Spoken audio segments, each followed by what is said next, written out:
سامعین کرام، آپ سن رہے ہیں ایک دلچسپ اردو جاسوسی کہانی جس کا نام ہے اناگیر۔ اس کہانی کے مصنف ہیں امجد جاوید اور یہ اس سلسلے کی قسط نمبر 62 ہے۔ مجھے امید ہے آپ کو میری یہ کاوش پسند آ رہی ہوگی۔ آپ نے اگر ابھی تک میرا چینل کہانی گھر سبسکرائب نہیں کیا تو ابھی میرے چینل کو سبسکرائب کر کے بیل نوٹیفیکیشن آن کر لیجئے تاکہ آنے والی ہر نئی کہانی کی اطلاع بر وقت آپ تک پہنچ سکے۔ اس وقت شام ڈھلنے والی تھی، افق پر سورج غروب ہونے کے بالکل قریب تھا۔ میں کھڑکی سے باہر کا نظارہ کر رہا تھا۔ مجھے سردار صاحب کے فون کا بھی انتظار تھا، وہ کسی وقت بھی یہاں پہنچ سکتا تھا۔ میں گو مگو کی کیفیت میں تھا کہ اس سے ملوں یا نہ ملوں۔ میں کوئی ایسا بہانہ تلاش کرنے کی کوشش میں تھا کہ کسی طرح اس سے نہ ملوں، اور وہ بھی میری مجبوری سمجھ جائے کہ میں کیوں نہیں اس تک پہنچ سکتا ہوں۔ ممکن ہے وہ سامنے سے یہ کہہ دے کہ میں خود آ رہا ہوں۔ میں کچھ دیر سوچتا رہا، پھر سب کچھ ذہن سے نکال دیا۔ جب وقت آئے گا تو دیکھا جائے گا۔ میں وہیں کھڑا تھا کہ روندر تیزی سے اندر داخل ہوا۔ اس نے فون میری طرف بڑھاتے ہوئے کہا، کمل پرکاش ہے۔ میں نے فون لے کر کہا، ہاں بولو کمل، اگلے آدھے گھنٹے تک تم ادت تک پہنچ سکتے ہو۔ اس نے کہا تو میرے اندر بے چینی بھر گئی۔ میں نے خود پر قابو پاتے ہوئے پوچھا، کیسے اور کہاں؟ وہ اس وقت اپنے ہی علاقے میں ایک فیکٹری کے ریسٹ ہاؤس میں موجود ہے۔ وہ وہاں اکثر جاتا ہے، تھوڑی بہت عیاشی کے لیے۔ میں اس کی لوکیشن بھیج رہا ہوں۔ اس نے تیزی سے کہا، خبر پکی ہے نا؟ میں نے پوچھا تو وہ بولا، بالکل پکی خبر ہے، وہاں سے ہی ملی ہے، وہ اس وقت وہیں ہے۔ اور سیکیورٹی؟ میں نے پوچھا تو وہ بولا، یہی کوئی 3-4 لوگ ہیں وہاں وہ سکون کے لیے جاتا ہے، کوئی مشکل ہوئی تو رابطہ کر لینا۔ اوکے، میں نے کہا اور فون بند کر دیا۔ روندر نے ساری بات سن لی تھی، اس لیے جلدی سے لوکیشن نکال کر دیکھنے لگا۔ چند لمحوں کے بعد بولا، یہاں سے کوئی 15 سے 20 منٹ کا فاصلہ ہے، چل نکل۔ میں نے کہا تو وہ بولا، چلے تو جائیں گے لیکن جائیں گے کیسے؟ ہمارے پاس کوئی سواری نہیں، یہ دیکھ لیں۔ اس نے کہا، پھر ایک دم سے چونک کر بولا، نیچے کئی موٹر سائیکل کھڑے ہیں، کوئی بھی نکال لیتا ہوں۔ چل موٹر سائیکل ہی صحیح، لیکن میں کہتے ہوئے رک گیا تو اس نے حیرت سے میری طرف دیکھتے ہوئے پوچھا، لیکن کیا؟ پارکنگ میں تو کیمرہ تو ہوگا میری جان، ہم یہیں سے موٹر سائیکل لیں گے تو واپس اس بلڈنگ میں نہیں آنا۔ ہاں یہ تو ہے، چلو آگے سے کہیں لے لیتے ہیں۔ اس نے کہا تو ہم تیزی سے نیچے آ گئے۔ ہماری بلڈنگ سے آگے کئی دفاتر اور رہائشی بلڈنگ تھی۔ وہ ایک بلڈنگ کے پارکنگ میں چلا گیا، میں اس کے کور پر ہو گیا۔ وہ بڑے اعتماد سے اس طرح بڑھا جہاں بہت سارے موٹر سائیکل کھڑے تھے۔ وہ ان کے درمیان میں گیا، چند لمحے دیکھتا رہا، پھر ایک نئے موٹر سائیکل کے پاس جا کر اسے جھٹکا دیا، اس کا لاک کھل گیا۔ اس نے تاروں کو کچھ کیا اور سٹارٹ کر کے باہر آ گیا۔ میں اس کے پیچھے بیٹھا اور ہم چل دیے۔ وہ ایک ون وے روڈ تھا۔ ہم تیزی سے اس طرف بڑھتے چلے جا رہے تھے جہاں وہ فیکٹری تھی۔ ہم دونوں کے پاس سوائے ایک پسٹل کے اور کچھ بھی نہیں تھا، یہاں تک کہ کوئی فالتو میگزین بھی نہیں تھا۔ اس وقت سورج غروب ہو گیا تھا جب ہم فیکٹری کے پاس پہنچ گئے۔ پہلے چاروں طرف سے اس کا جائزہ لے لیں، میں نے کہا۔ اس کی 3 اطراف ہیں، پچھلی طرف ایک مزید فیکٹری ہے۔ روندر نے مجھے بتایا تو میں نے غور کیا کہ دیواریں یہی کوئی 6 فٹ کی تھیں۔ گیٹ پر چوکی دار کھڑا تھا، ممکن ہے وہاں کیمرہ بھی لگا ہو۔ یہ بھی ممکن تھا کہ ان دیواروں کے ساتھ بھی ہو، لیکن اس وقت وہاں پر مکمل خاموشی تھی۔ میں نے روندر سے کہا، پچھلی والی فیکٹری کی دیوار کے ساتھ موٹر سائیکل کھڑا کرو، وہاں سے اندر جاتے ہیں۔ اس نے ایسا ہی کیا۔ میں موٹر سائیکل پر چڑھا تو دیوار کے کناروں تک میرا ہاتھ پہنچ گیا۔ میں ایک ہی جست میں دیوار پر چڑھ گیا۔ عقبی فیکٹری میں بالکل سناٹا تھا، لیکن جس فیکٹری میں ہم نے جانا تھا وہاں سامنے ہی ایک سوئمنگ پول تھا۔ وہاں تھوڑی سی روشنی تھی جو کچھ فاصلے پر بنی ایک کاٹیج کی روشنی سے چھن کر وہاں تک آ رہی تھی۔ میں نے پوری توجہ سے دیکھا تو سوئمنگ پول میں کوئی تھا۔ میں نے جلدی سے روندر کو اوپر کھینچا، اس نے بھی سامنے کا منظر دیکھا۔ سامنے تو کوئی نہیں ہے بھائی جی، وہ سرگوشی میں بولا۔ سوئمنگ پول میں دیکھ، میں نے دھیمی آواز میں کہا۔ وہی ہے نا جو بھی ہوگا، لیکن ارد گرد تو کوئی نہیں ہے نا، اس نے کہا۔ اوکے میں اتر رہا ہوں، تم کور پر رہنا۔ یہ کہتے ہی میں دیوار کے ساتھ نیچے کی طرف آ گیا۔ ہلکی سی دھپ کی آواز تو ہوئی، میں وہیں دبک کر بیٹھ گیا۔ چند لمحوں کے بعد میں نے سر اٹھایا اور سامنے دیکھا۔ کوئی 200 فٹ کے فاصلے پر سوئمنگ پول میں ایک مرد اور ایک عورت اٹکھیلیاں کر رہے تھے۔ میں انتہائی محتاط سے انداز میں تیزی سے آگے بڑھا۔ اس وقت تک روندر نیچے آ چکا تھا۔ میں آگے بڑھتا گیا۔ یہ فاصلہ مجھے بہت طویل لگ رہا تھا۔ میرے دل کی دھڑکن بہت تیز ہو گئی تھی۔ میں انتہائی چوکنا تھا۔ سوئمنگ پول میں جو کوئی بھی تھا، غالب امکان یہی تھا کہ وہ ادت ہی ہو سکتا ہے، کیونکہ تھوڑی دیر پہلے مجھے جو اطلاع ملی تھی وہ یہی تھی کہ عدت یہاں عیاشی کرنے آتا ہے۔ اگر اسے ذرا سی بھی بھنک لگ گئی تو معاملہ گڑبڑ ہو سکتا ہے، لیکن میں نے بھی کوئی اسے آسان شکار نہیں لیا تھا، اس لیے پوری احتیاط سے ہی آگے بڑھتا چلا جا رہا تھا۔ وہاں سوئمنگ پول کے کنارے کے ساتھ تھوڑے سے فاصلے پر کرسیاں اور میز پڑے تھے۔ میں ان کی آڑ لیتا ہوا بالکل قریب پہنچ گیا۔ میرے سامنے جو منظر تھا اس میں وہ جوڑا ہر طرف سے بے خود تھا۔ میں نے چند لمحے کرسیوں کی آڑ میں بیٹھ کر شست لگائی اور پھر ایک ہی جست میں سوئمنگ پول کے کنارے تک جا پہنچا۔ مجھے یوں ایک دم قریب پا کر وہ الگ ہوئے تو میں نے دیکھا وہ عدت ہی تھا۔ مجھے پسٹل تانے دیکھ کر اس کے چہرے پر ہوائیاں اڑ گئی تھیں۔ باہر آ جاؤ، میں نے انتہائی سرد لہجے میں کہا۔ مان گیا ہوں تجھے، اس نے ہولے سے کہا۔ آ جا باہر، تم سے بات کرنی ہے، میں نے کہا تو وہ میری طرف دیکھنے لگا۔ میں اس کے لیے بہت کچھ سوچ چکا تھا۔ میں جانتا تھا کہ وہ اس وقت پانی میں ڈبکی لگا کر چھپنے کی کوشش کر سکتا، لیکن وہ یہ بھی ضرور جانتا ہوگا کہ جب تک وہ ڈبکی لگاتا فائر ہو جانا تھا۔ اتنا رسک لینے کا مطلب اپنی موت کو خود دعوت دینا تھا۔ اوکے، میں بھی تم سے ایک بات کرنا چاہتا ہوں۔ اس نے اپنا ہاتھ بلند کیا اور باہر آنے لگا۔ وہ جیسے ہی کنارے پر آیا میں نے پسٹل کی نال اس کے ماتھے پر رکھ دی۔ بول، کیا کہتا ہے؟ میں نے کہا۔ اب نہیں، شاید تم سوچو گے کہ میں نے موت کے ڈر سے بھیک مانگی ہے۔ موت سے یا تم سے ڈر گیا ہوں۔ میں مان گیا تجھے، چاہو تو مجھے مار سکتے ہو، اس نے کہا اور اپنے ہاتھ پیٹھ پیچھے باندھ لیے۔ میں نے پسٹل کی نال سے اس کے ماتھے پر مزید دباؤ ڈالتے ہوئے کہا، تم نے موقع ہوتے ہوئے بھی مجھے نہیں مارا، مارے بغیر چھوڑ دیا۔ میں نہیں چاہتا کہ تمہارا احسان لوں، چھوڑ رہا ہوں تمہیں، ہاں اگلی بار نہیں۔ یہ کہتے ہی میں نے اسے زوردار دھکا دیا۔ وہ سیدھا سوئمنگ پول میں جا گرا۔ ساتھ کھڑی عورت کی چیخ نکل گئی۔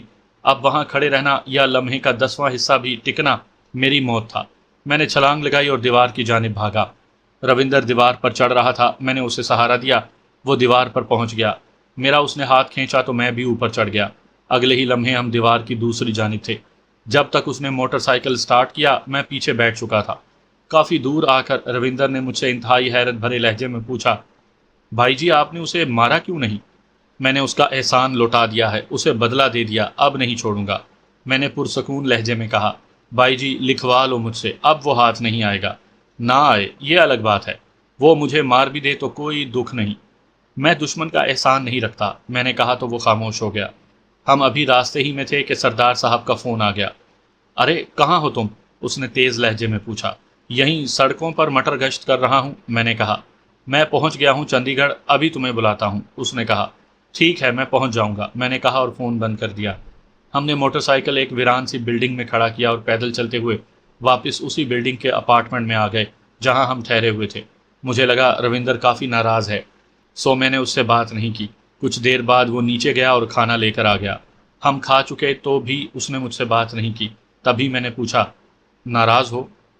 ہاں بھائی جی بالکل ناراض ہوں، دشمن کے ساتھ کیا احسان کرنا۔ اوئے پاگل، یہی تو ہے، اسی سے تو اصل نسل کا پتہ چلتا ہے۔ تو نے ایک بات نہیں سوچی؟ میں نے سوچتے ہوئے کہا۔ وہ کیا بھائی جی؟ اس نے میری طرف دیکھتے ہوئے پوچھا۔ یار یہ جو عدت ہے نا، یہ کچھ کہنا چاہتا ہے۔ اگر دیکھا جائے تو ہماری اور اس کی دشمنی ہے کیا؟ یہ تو سردار نے ہمیں بتایا ہے نا کہ یہ بھی نظر انصاری بلراج کی طرح کا کلیان جی کا وہ مہرا ہے جس نے لاہور میں دہشت گردی کی۔ ہاں یہ تو ہے، اس نے سوچتے ہوئے کہا۔ اب اگر سردار کی بات مان بھی لیں تو سردار خود غلط بندہ ہے، منافق ہے، وہ اپنی گیم کھیل رہا ہے۔ تو سوچا جا سکتا ہے کہ کیا واقعی ہی عدت نے ایسا کیا ہے جیسے سردار نے بتایا؟ میں نے کہا تو وہ سر ہلاتے ہوئے بولا، بات تو سوچنے کی ہے، تو پھر ذرا صبر، دیکھ ہوتا کیا ہے۔ میرے نزدیک اب میرا دشمن عدت سے زیادہ سردار صاحب ہے، اسے مارنا ہے، میں نے کہا۔ لیکن اگر اسے مار دیا تو پتہ کیسے چلے گا کہ سردار یہ ساری گیم کیوں کر رہا ہے، کس کے لیے کر رہا ہے، ہمیں کیوں الجھا رہا ہے؟ اس نے الجھتے ہوئے پوچھا تو میں نے مسکراتے ہوئے کہا، یہی بات ہے روندر، یہی بات، یہی تو ساری گیم ہے۔ کیا اب اس کا پتہ چلانا ہے؟ اس میں اگر ایک کو بھی مار دیا نا تو گیم ہاتھ میں نہیں آئے گی، سب کچھ نگاہوں سے اوجھل ہو جائے گا۔ چلیں دیکھتے ہیں کیا ہوتا ہے، ابھی تو سردار سے ملنے جانا ہے، اس نے کہا تو میں بولا، ہاں دیکھتے ہیں وہ کیا نئی کہانی سناتا ہے۔ چائے بناؤں؟ وہ بولا، کیونکہ اب مزید بات نہیں کرنا تھی اس نے۔ میں نے سر ہلایا تو وہ اٹھ کر کچن میں چلا گیا۔ تبھی میں نے ریتو سے کال ملا لی، وہ تینوں ہوٹل کے کمرے میں بیٹھی گپ شپ کر رہی تھی۔ میں نے انہیں واپس جانے کو کہا لیکن ان کی وہی بحث تھی۔ میں تھوڑی دیر ان کے ساتھ باتیں کرتا رہا، وہ مجھے اپنے پاس بلا رہی تھی۔ میں نے بھی ضد پکڑ لی کہ نہیں آنا۔ دیکھو ہم نے چھاپا مار لینا ہے تم پر، ریتو نے کہا۔ تمہیں پتا ہے میں کہاں ہوں؟ میں نے پوچھا تو ہنستے ہوئے بولی، بالکل پتا ہے، اپنی نینا نے تیرے اس روندر سے اگلوا لیا ہے۔ جھوٹ بول رہی ہو، میں نے کہا۔ اچھا چل ٹھیک ہے، 2 گھنٹے میں آ جاؤ تو اچھا ہے، ورنہ ہم پہنچ جائیں گی تیرے پاس، اس نے دھمکی بھرے لہجے میں کہا۔ اوکے آ جانا۔ یہ کہتے ہوئے میں نے فون بند کر دیا۔ روندر چائے لے آیا تھا، اس نے نینا کو بالکل بھی نہیں بتایا تھا۔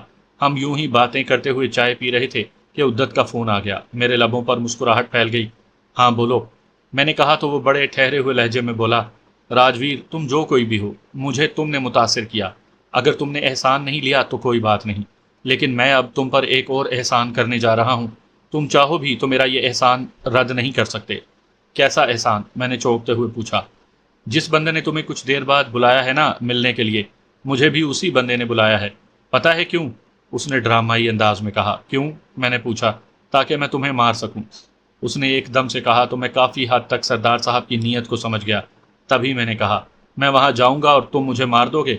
ہاں نا، اس نے مجھ سے ایک ڈیل کرنی ہے، وہی ڈیل فیصلہ کرے گی کہ ہم میں سے کس نے مرنا ہے، اس نے انتہائی سنجیدگی سے کہا۔ کیسی ڈیل؟ میں نے پوچھا۔ یہ تمہیں تھوڑی دیر کے بعد پتہ چل جائے گا، پھر اس کے بعد فیصلہ تمہارا ہوگا کہ تمہیں کیا کرنا ہے۔ جو کرنا بہت سوچ سمجھ کے کرنا۔ میں نے یہی کہنا تھا، اس نے اسی سنجیدگی سے کہا تو میں نے پوچھا، اس میں احسان والی بات کیا ہے؟ اس کا فیصلہ تم نے خود کرنا ہے، اس نے کہا اور فون بند کر دیا۔ اگرچہ مجھے تھوڑی بہت سمجھ آ گئی تھی کہ یہ گیم کیا ہو سکتی ہے، لیکن میں چکرا کر رہ گیا تھا۔ کہتے ہیں نا کہ وہ منافقت ہی کیا جس کا پتہ چل جائے۔ کوئی بھی شخص بلا وجہ منافقت نہیں کرتا۔ منافقت کی بنیاد میں صرف اور صرف حسد ہوتا ہے۔ حاسد کسی شخص کسی نہ کسی خیال کا سہارا لیتا ہے اور مخالفت کرتا ہے۔ ایسے ہی لوگ زمین پر بوجھ ہیں۔ سردار بھی منافقت کرتا رہا تھا، لیکن کس لیے؟ شاید اسی سازش کو مجھ پر بے نقاب کرنے کے لیے عدت مجھ پر احسان کر رہا تھا۔ وقت آ گیا تھا کہ میں انتہائی محتاط انداز سے ان سارے حالات کو دیکھوں۔ اس بار سردار نے مجھے جو ایڈریس دیا تھا وہ کسی نئی جگہ کا تھا۔ اس نے مجھے 1 گھنٹے کے اندر اندر وہاں پہنچنے کے لیے کہا تھا۔ میں روندر کے ساتھ اپارٹمنٹ سے نکل کھڑا ہوا تھا۔ وہی موٹر سائیکل ہمارے کام آیا تھا جو تھوڑی دیر پہلے ہم نے اٹھایا تھا۔ وہ ویران بلڈنگ میں ویسے کا ویسے ہی کھڑا تھا۔ روندر موٹر سائیکل چلا رہا تھا اور میں بیٹھا بیٹھا انتہائی طور پر ذہنی دباؤ محسوس کر رہا تھا۔ میں یہ بالکل اچھی طرح جانتا تھا کہ جہاں میں جا رہا ہوں وہاں نہ سردار میرا دوست ہے اور نہ عدت، دونوں ہی دشمن ہیں۔ وہ مجھے مار بھی سکتے ہیں۔ اس وقت میں خودکشی کی راہ پہ ہوں، لیکن مجھے امید تھی کہ جو کچھ بھی ہوگا اس سے حالات بدل جانے والے تھے۔ اس وقت ہم سڑک پر تیزی سے جا رہے تھے کہ میرا سیل فون بج اٹھا۔ میں نے سکرین پر دیکھا تو عدت کے نمبر تھے۔ میں نے کال ریسیو کر کے فون کان سے لگایا اور ہیلو کہا۔ دیکھ راجویر، خاموشی سے سنتے رہنا، میری اور سردار کی ڈیل ہونے جا رہی ہے۔ تم کہاں ہو؟ میں نے پوچھا۔ وہیں جہاں اس نے تمہیں بلایا ہے، بس سنتے رہنا۔ یہ کہہ کر شاید اس نے فون کان سے ہٹا لیا تھا۔ اس کی طرف سے کال چل رہی تھی۔ میں نے روندر سے کہا کہ وہ موٹر سائیکل سائڈ پر لگائے۔ سڑک کنارے رک کر میں نے فون کال سننی شروع کر دی۔ کچھ دیر بعد آواز ابھری، ارے آؤ عدت، کیسے ہو؟ میں تو ٹھیک ہوں، بولو کیا بات کرنی ہے؟ ارے یار ابھی سکون سے بات کر، سردار نے کہا۔ چھوڑو سردار، سیدھی بات کرو، عدت بولا۔ سیدھی بات یہ ہے کہ جب بساط پر کھیل جاری ہو نا تو بڑے مہرے کو بچانے کے لیے چھوٹا مہرہ مروا دینا چاہیے، اس لیے، سردار نے کہنا چاہا تو عدت بولا، سردار مجھ سے سیدھی بات کرو۔ تو سیدھی بات یہ میرے یار کہ تیرے راستے سے 2 بڑے مہرے مروا دیے ہیں۔ وہ میرے لیے نہیں، تم نے اپنے لیے مروائے ہیں۔ چلو یہی سمجھ لو، ڈیل یہی ہے، ہم تمہارے چنڈی گڑھ میں کوئی دخل نہیں دیں گے، یہ تمہارا ہوا، تم یہاں جو چاہو سو کرو، لیکن لدھیانے سے فرید کوٹ تک تمہارا عمل دخل نہیں ہوگا، سردار نے کہا۔ ڈن ہے، لیکن راکیش ورما ایک سیاست دان بھی ہے، اسے چنڈی گڑھ تو آنا ہی ہوگا۔ 100 کام پڑتے ہیں یہاں اسے، اور وہ آئے 1000 بار آئے، لیکن یہاں اس نے میرے معاملات میں دخل دینے کی کوشش کی تو پھر تم لوگ میرے دشمن ہوگے۔ ڈن ہو گیا، لیکن ایک بات طے کرنا ہوگی۔ وہ کیا؟ تنظیم کا بڑا کون ہوگا؟ یہاں تو راکیش ورما ہی تھا نا۔ مجھے تم لوگوں کے یا تنظیم کے معاملات سے کوئی غرض نہیں، مجھے صرف اپنے علاقے سے مطلب ہے۔ راکیش بڑا ہے یا چھوٹا، مجھے اس سے بھی کوئی لینا دینا نہیں۔ ڈن ہو گیا، کوئی تمہارے راستے میں نہیں آئے گا۔ اگر کوئی بھی آئے، بھلے وہ راکیش ہو، تم اس کے ساتھ جو مرضی کر سکتے ہو۔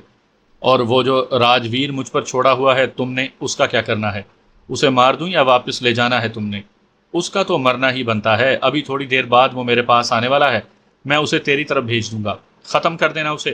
سردار نے فیصلہ کن لہجے میں کہا۔ چل پھر چلتا ہوں، راکیش سے کہنا میرا جو نقصان کیا ہے نا اس نے وہ بھر دے، پھر چندی گڑھ میں جب چاہے آئے۔ ہاں وہ ہو جائے گا، میں ضمانت دیتا ہوں۔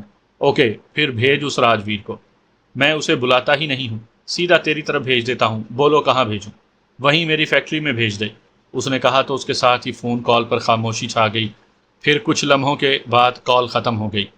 وہی ہوا تھا جو میں کافی حد تک سمجھ گیا تھا، عدت نے پھر سے مجھ پر احسان کر ہی دیا تھا۔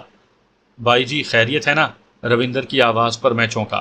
نہیں یار خیریت نہیں ہے، اور شاید ہے بھی، میں نے الجھتے ہوئے کہا۔ بات کیا ہے وہ بتاؤ گے؟ اس نے پوچھا تو میں نے اسے سب بتا دیا۔ وہ خاموشی سے سنتا رہا، پھر بولا، یقیناً عدت یہی کہنا چاہتا تھا۔ ہاں کہنا تو یہی چاہتا تھا، میں نے سوچتے ہوئے کہا۔ تو اب کیا کرنا ہے؟ روندر نے پوچھا۔ یہی کہ اب یہاں نہیں رہنا، فوراً واپس فرید کوٹ جانا ہے، ہمیں خواہ مخواہ یہاں پھنسایا گیا ہے۔ بس یہ کنفرم کرنا ہے کہ راکیش ورما اس وقت کہاں ہے، اب صرف وہی ہمارا ٹارگٹ ہے۔ میں حتمی لہجے میں کہنے لگا۔ یہی ٹھیک ہوگا، روندر نے کہا ہی تھا کہ سردار کا فون آ گیا۔ میں نے کال ریسیو کی تو اس نے پوچھا، ابھی تک پہنچے نہیں؟ راستے میں ہوں، میں نے تیزی سے کہا۔ اچھا اگر میں تمہیں یہ بتا دوں کہ اس وقت عدت کہاں ہے تو؟ فوراً بتائیں کہاں ہے، میں نے پوچھا۔ بس ایک منٹ ٹھہرو، میں اس کی لوکیشن بھیج رہا ہوں، پہلے اس کا کام کرو، باقی سب کچھ بعد میں، اس نے نفرت بھرے لہجے میں کہا۔ اوکے بھیجو لوکیشن، میں نے کہا اور کال ختم کر دی۔ میں نے لمحہ بھر سوچا اور پھر کمل پرکاش کو فون کر دیا۔ ہاں بھائیا بتاؤ کیا بات ہے، اس نے خمار آلود لہجے میں کہا۔ ایک گاڑی چاہیے، میں نے کہا۔ مل جائے گی، لیکن جتنا پیسہ دو گے ویسی ملے گی، اس نے صاف لفظوں میں کہا۔ جہاں سے میری بات ہوئی ہے نا وہاں سے پیسہ مانگ لو اور ابھی مل جائے گا۔ بس فوراً، میں نے کہنا چاہا تو وہ میری بات کاٹ کر بولا، ابھی بتاتا ہوں۔ یہ کہتے ہی اس نے فون کال ختم کر دی۔ سردار کی طرف سے لوکیشن آ چکی تھی، اب میں نے فیصلہ کرنا تھا۔ اس وقت میں چندی گڑھ سے نکل رہا تھا جب میرے دل میں بے اختیار بملا اور ریتو کا خیال آیا۔ مجھے لگا جیسے میں بہت ہی خود غرض انسان ہوں، انہیں بتاؤں بھی نہیں اور یہاں سے نکل جاؤں۔ میں کچھ دیر تک خود پر قابو رکھے رہا، پھر روندر سے بولا، یار وہ بملا اور میں ابھی یہ کہنے ہی والا تھا، پھر پتہ نہیں ان سے ملاقات ہو بھی پائے یا نہیں، ایک بار مل لیں ان سے، اس نے اداس لہجے میں کہا تو میں نے اشارے سے اسی طرف چلنے کو کہا۔ اسے معلوم تھا کہ وہ کس ہوٹل میں ٹھہری ہوئی ہیں۔ میں نے بملا کو کال کی تو وہ تیکھے سے لہجے میں بولی، میں جانتی ہوں تم اس وقت کہاں ہو اور کہاں کہاں آوارہ پھر رہے ہو، میں آ رہا ہوں تمہارے پاس، میں نے کہا۔ سچ میں؟ اس نے خوشی سے کہا۔ ہاں ڈنر سب کے ساتھ کروں گا، میں نے کہا تو وہ بولی، چل آ جا جلدی سے۔ اس کے ساتھ ہی اس نے فون بند کر دیا۔ تقریباً آدھے گھنٹے بعد ہم ان کے پاس تھے۔ ڈنر کے دوران میں نے انہیں سب کچھ بتا دیا۔ مطلب اب عدت تمہارا انتظار کر رہا ہے، ریتو نے سنجیدگی سے کہا۔ ظاہر ہے اس کے سوا اب کیا کر سکتا ہے، میں نے کہا۔ تم اب فرید کوٹ واپس جا رہے ہو؟ بملا نے پوچھا۔ ہاں نا، اب میرا ٹارگٹ صرف اور صرف راکیش ورما ہے، میں نے کہا تو وہ سر ہلا کر رہ گئی۔ میں کچھ دیر خاموش رہا اور پھر بولا، اب تم لوگوں کا یہاں رہنا فضول ہوگا، اب تم لوگ چندی گڑھ چھوڑ دو، فلائٹ صبح کے وقت جاتی ہے اس لیے۔ اس نے کہنا چاہا تو میں نے کہا، ضروری ہے، ٹرین سے چلی جاؤ یا جو بھی، اب یہ تمہارا مسئلہ نہیں، ہم چلی جائیں گی، بملا نے کہا تو میں نے سب کی طرف دیکھا۔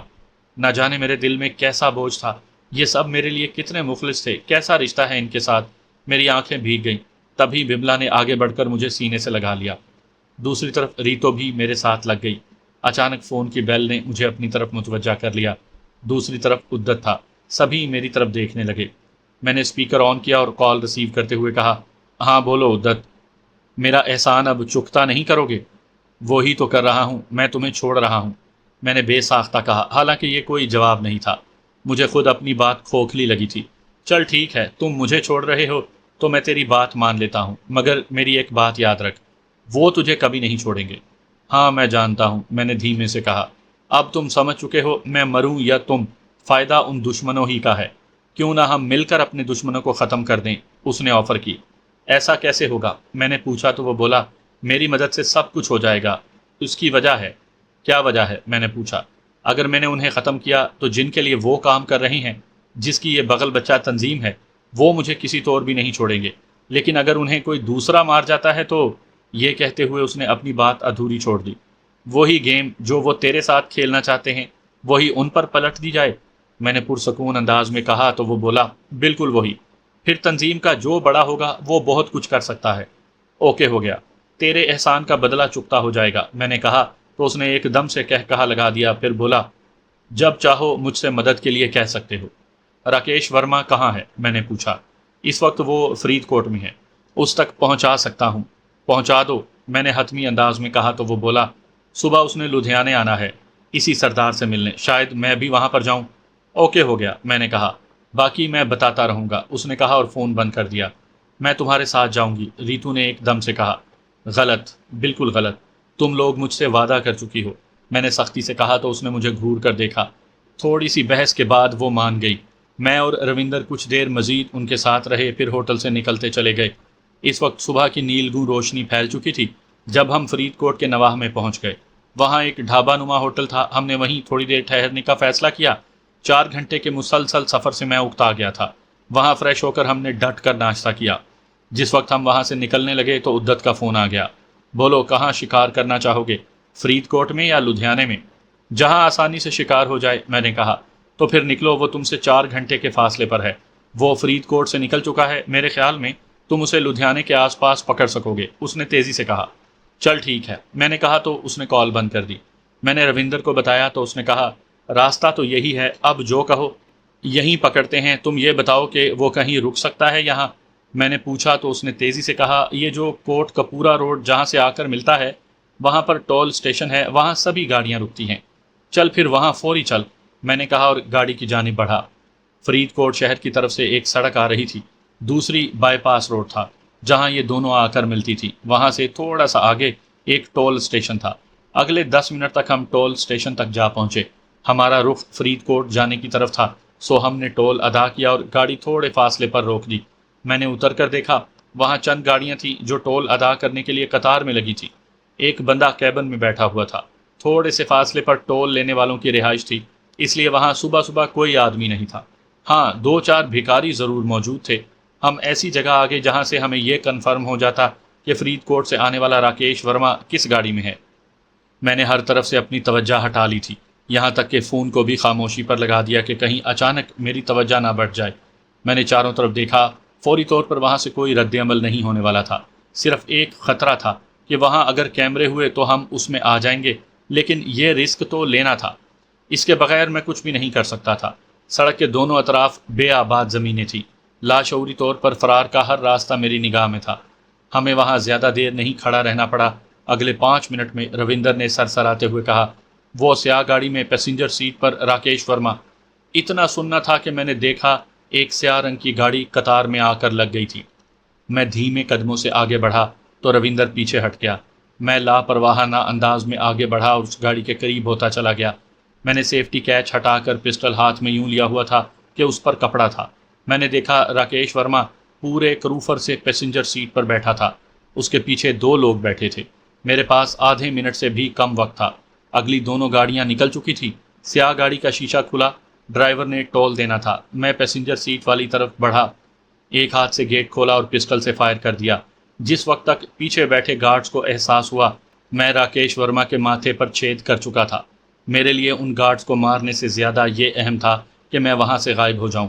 میں نے اپنی پوری زندگی میں اتنی پھرتی نہیں دکھائی تھی جتنا سیاہ گاڑی سے اپنی گاڑی تک سفر کیا۔ روندر نے گیئر لگایا ہوا تھا۔ جب تک میں گاڑی میں بیٹھتا 2 فائر ہو گئے۔ تیسرا فائر ہونے سے پہلے اس نے فرید کوٹ کی طرف گاڑی بھگا دی تھی۔ روندر شہر میں داخل ہوا تو راستے میں تھوڑا سا رش تھا۔ ہم ایک ایسی جگہ جا پہنچے جہاں کچھ موٹر سائیکل کھڑے تھے۔ اس نے کار وہاں پارک کی تو ہم باہر نکل آئے۔ اس نے چند منٹ وہاں کا جائزہ لیا، پھر وہاں سے موٹر سائیکل لے کر ہم نکل پڑے۔ ہم شہر سے باہر نکلتے ہوئے فرید کوٹ شہر سے نکل پڑے، یہاں تک کہ ہم فیروز پور پر موجود نواحی گاؤں راجو والا میں جا پہنچے۔ ہم پانی والی ٹینکی کے پاس سے ہوتے ہوئے 2 منزلہ مکان تک جا پہنچے۔ گھر میں وہی خاتون تھی جو ہمیں وہاں مل چکی تھی۔ اس نے ہمیں دیکھا اور مسکراتے ہوئے چہرے کے ساتھ ہمیں اوپر والی منزل پر پہنچا دیا۔ میں سکون سے بیڈ پر لیٹا تو روندر نے کہا، بھائی جی، میں سوچ بھی نہیں سکتا تھا کہ راکیش ورما یوں مارا جائے گا۔ سمجھا نہیں؟ میں نے پوچھا۔ مطلب وہ اتنی آسانی سے، لیکن اس کے لیے جگرا چاہیے، اتنا زیادہ رسک۔ بس یہی رسک ہی ہے جس سے بڑا کام ہو جاتا ہے، یا پھر، میں نے کہا تو بیڈ پر کروٹ لی۔ تبھی مجھے جیب میں پڑے فون کا خیال آیا۔ میں نے فون نکال کر دیکھا، عدت کی کئی کالز آ چکی تھی، اس کے ساتھ بملا کی بھی کالز تھیں۔ میں نے پہلے بملا کو فون کرنا مناسب سمجھا۔ ہاں بولو بملا۔ کال کیوں نہیں لے رہے تھے؟ اس نے پوچھا۔ ایک انتہائی اہم کام میں مصروف تھا، تم بولو، میں نے کہا۔ وہ تمہارے سردار صاحب کا کام کر دیا ہے ریتو نے؟ اس نے سکون سے کہا تو میں نے حیرت سے پوچھا، کب؟ آج صبح وہ کہیں جا رہا تھا، یہ پہنچی وہاں پر شیرنی کی طرح اور کام کر دیا اس نے اور نینا نے، اس نے تیزی سے بتایا۔ اوہ، اب کہاں ہو؟ میں نے پوچھا۔ شاید امبالہ ابھی گزرا ہے، ہم ٹرین میں ہیں، اس نے کہا تو میں نے سکون کا سانس لیا۔ اوکے، تم لوگ خیریت سے پہنچو، راکیش ورما کا کام بھی ہو گیا ہے، میں نے کہا تو وہ بے ساختہ بولی، ارے یہ بات، چل اب سکون سے پہنچو تم بھی۔ ہم میں چند الوداعی باتیں ہوئیں اور کال بند کر دی گئی۔ میں نے یہ اطلاع روندر کو دی تو وہ تبصرہ کرتے ہوئے بولا، مطلب اب عدت ہی سارے جنگل کا شیر ہو گیا ہے، اسے کوئی نہیں اب پوچھنے والا؟ نہیں، اس کے اوپر بہت سارے لوگ ہیں، میں نے کہا، انہوں نے اسی سے کام لینا ہے، انہیں کام سے غرض ہے نا، نام سے نہیں۔ خیر، یہ سردار مارا کیسے گیا ہوگا؟ یار تم اب بھی نہیں سمجھے ہو، ریتو نے اسے دیکھا تو ہوا ہے، فون کال سے ٹریس ہو گیا ہوگا اور انہوں نے کام کر دیا۔ چلو اب سکون تو ہوا، اس نے کہا۔ ابھی کہاں، ابھی تو مجھے پار جانا ہے، میں نے ہنستے ہوئے کہا۔ وہ بھی ہو جائے گا، ابھی تو آرام کریں، اس نے کہا اور اٹھ کر باہر کی طرف چل دیا۔ میں نے عدت کو کال ملا لی، اس نے کال ریسیو کرتے ہی پوچھا، کہاں ہو تم؟ مطلب کیا کہنا چاہتے ہو؟ میں نے جان بوجھ کر پوچھا۔ یار ادھر سردار اور فرید کوٹ میں راکیش مارا گیا، تم نے، اس نے کہتے ہوئے بات ادھوری چھوڑ دی تو میں نے کہا، دیکھ عدت، تیری راہ کے سارے کانٹے صاف ہو گئے ہیں، تجھے اس سے کیا کہ میں کہاں ہوں؟ میں نے تیرا احسان چکا دیا، میں تم سے ملنا چاہتا ہوں، تیرے ساتھ سیلیبریٹ کرنا چاہتا ہوں، اس نے دبے دبے جوش سے کہا تو میں بولا، زندگی رہی تو ملیں گے ضرور، ابھی مجھے تھوڑا مزید کام کرنا ہے، وہ زیادہ ضروری ہے، مجھے بتا میں تیری مدد، اس نے کہنا چاہا تو میں نے ٹوکتے ہوئے کہا، نہیں مجھے تیری مدد نہیں چاہیے، لیکن اگر تم میری مدد کرنا ہی چاہتے ہو تو آئندہ کلیان جی کو یہاں اپنے ملک تک محدود رکھنا، ورنہ تو میں جان ہی گیا ہوں کہ کون کہاں پر کیا کر رہا ہے۔ سچ پوچھو تو یہ کلیان جی ایک دیمک ہے جو ہر طرف پھیل گئی ہے، اسے اب سمیٹنا بہت مشکل ہوگا۔ خیر، میری طرف سے سب اچھا ہوگا، اس بات کا یقین رکھنا، اس نے یوں کہا جیسے بہت خلوص سے کہہ رہا ہو۔ میں نے چند لمحے مزید بات کی اور کال ختم کر دی۔ اس وقت شام کے سائے پھیل گئے تھے جب میں بیدار ہوا تھا۔ میں فریش ہو کر ایک کرسی پر بیٹھا ہوا تھا جب روندر کے ساتھ ہی وہی میزبان اندر داخل ہوا۔ وہ آتے ہی مجھ سے بغل گیر ہو گیا، اس کی خوشی دیدنی تھی۔ کمال کر دیا، میرا دشمن ختم کر دیا تم نے، کوئی یقین ہی نہیں کر سکتا کہ اس طرح مارا جائے گا وہ، تیرا کام ہو گیا، یہی بڑی بات ہے، میں نے کہا۔ ہاں ہو گیا، اب مجھے یہاں سے کوئی بھی MLA بننے سے نہیں روک پائے گا، اس نے وہ بات کہہ دی جو اس نے پہلے نہیں کہی تھی۔ چونکہ مجھے کوئی دلچسپی نہیں تھی اس لیے میں نے سب نظر انداز کر دیا۔ اب مجھے واپس جانا ہے، کب تک جا پاؤں گا؟ میں نے پوچھا۔ آج رات ہی میری بات ہو گئی ہے، وہی لڑکی تجھے واپس بھیجے گی، اس نے تیزی سے کہا۔ کب جانا ہے؟ میں نے پوچھا۔ بس ابھی کھانا کھا لیں تو روندر چھوڑ دے گا، اس نے کہا تو میں سر ہلا کر رہ گیا۔ یہ سب سے مشکل اور رسک والا مرحلہ تھا۔ اندھیرے میں ڈوبا ہوا وہی ڈیرا میرے سامنے تھا جہاں مجھے وہ پہلی بار روندر ملا تھا۔ ہم اسی سڑک پر کھڑے تھے، ایک جیپ ہمارے پاس آ کھڑی ہوئی تھی جس نے مجھے لے جانا تھا۔ رب رکھا بھائی جی، روندر نے یہ کہتے ہوئے مجھے گلے لگا لیا تو میں نے اس کے کان میں کہا، جب دل کرنا آ جانا، میرے نمبر تمہارے پاس ہیں۔ بالکل، میں آؤں گا، یہ کہہ کر اس نے مجھے خود سے الگ کیا تو میں جیپ میں بیٹھ گیا۔ جیپ چل دی اور میں روندر سے دور ہوتا چلا گیا۔ وہ لڑکی اندھیرے میں جیپ چلانے کی عادی تھی۔ تقریباً آدھے گھنٹے میں وہ مجھے ایک ٹیکری کے پاس لے گئی، وہاں اس نے مجھے ایک اور لڑکی کے حوالے کر دیا۔ وہ مجھے جھاڑیوں کے درمیان سے لیتی ہوئی گیٹ کے بالکل قریب لے گئی۔ وہاں جا کر اس نے مجھ سے کہا، لاؤ 2 سونے کے بسکٹ۔ میں نے جیب میں ہاتھ ڈالا اور جو تھا اس کے ہاتھ میں تھما دیا۔ اس نے اپنی جیکٹ میں کہیں رکھے اور پھر اگلے چند لمحوں میں گیٹ کھل گیا۔ پہلے ایک شخص اندر آیا تو اگلے چند لمحوں میں مجھے باہر کی جانب دھکیل دیا۔ اس طرف روشنی ہی روشنی تھی۔ میں کرالنگ کرتا ہوا کافی دور تک چلا گیا۔ مجھے معلوم تھا کہ کافی فاصلے پر شہباز کھڑا میرا منتظر ہے۔ میں نے فون نکالا اور اسے مطلع کر دیا۔ تقریباً 1 گھنٹے کے بعد میں اس کے پاس تھا۔ اوئے ماما، شکر ہے تم پہنچ گئے، تمہارا کیا خیال تھا کہ میں راستے میں کہیں رہ جاتا؟ میں نے ہنستے ہوئے کہا تو وہ درستگی سے بولا، اوئے کوئی اچھا بول، پتہ ہے جتنے دن تو ادھر رہا ہے میرا سانس ہی خشک ہوتا رہا، چل چھوڑ۔ یہ کہتے ہی اس نے مجھے گلے لگا لیا۔ اس کا جوش دیدنی تھا، وہ مجھے بار بار چھو کر دیکھ رہا تھا اور خدا کا شکر ادا کر رہا تھا۔ جس وقت ہم لاہور شہر میں داخل ہو رہے تھے اس وقت اذانیں ہو رہی تھیں۔ تبھی میں نے بڑے دھیمے سے انداز میں کہا،